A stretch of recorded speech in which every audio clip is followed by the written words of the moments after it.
সেই বেলডাঙ্গার কার্তিক পুজোর কথা উল্লেখ নেই।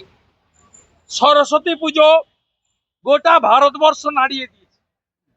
দিল্লির ভোটেও বাগ দেবী, বিদ্যার দেবী, শ্বেত শুভ্র দেবী, সরস্বতী মায়ের অপমান, তার প্রতিবাদ সনাতনীরা করেছে, বাঙালি হিন্দুরা বিশেষভাবে প্রতিবাদ করেছে। মুখ্যমন্ত্রী যে কলেজে তথা ল পড়েছেন বলে দাবি করেন, তিনি বারের মেম্বার, তিনি সেই কলেজে একজন জয়েন্ট সিপি আর একজন ডিসি সঙ্গে 200 police including lady constable RAB দিয়ে দুর্গ বানিয়ে মা সরস্বতীর আরাধনা হলো, তার উল্লেখ নেই।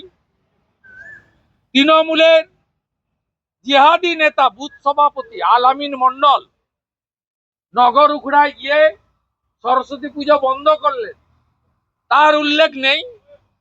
আমরা এর প্রতিবাদ করেছি। এবং মাদ্রাসামুখী বাজেট, এই বাজেটে আরো 600 নতুন মাদ্রাসা তৈরি করার কথা বলা হয়েছে।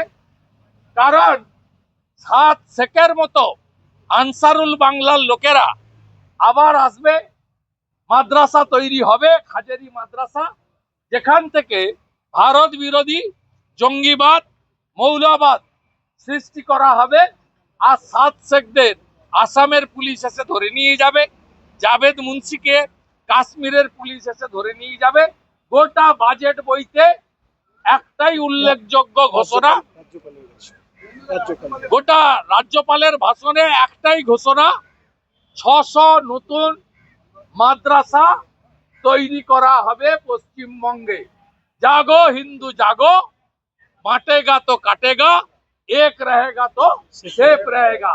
এই বাজেট, এই রাজ্যপালের ভাষণ মুসলিম লীগের সরকারের তার বক্তৃতার প্রতিচ্ছবি ছাড়া তার লক্ষ্য উদ্দেশ্য এবং হাইয়েস্ট মুসলিম তোষণ অ্যাপিজমেন্ট এছাড়া এর অন্য কোনো দিশা নেই বলে আমরা প্রধান বিরোধী দল, একমাত্র বিরোধী দল মনে করি।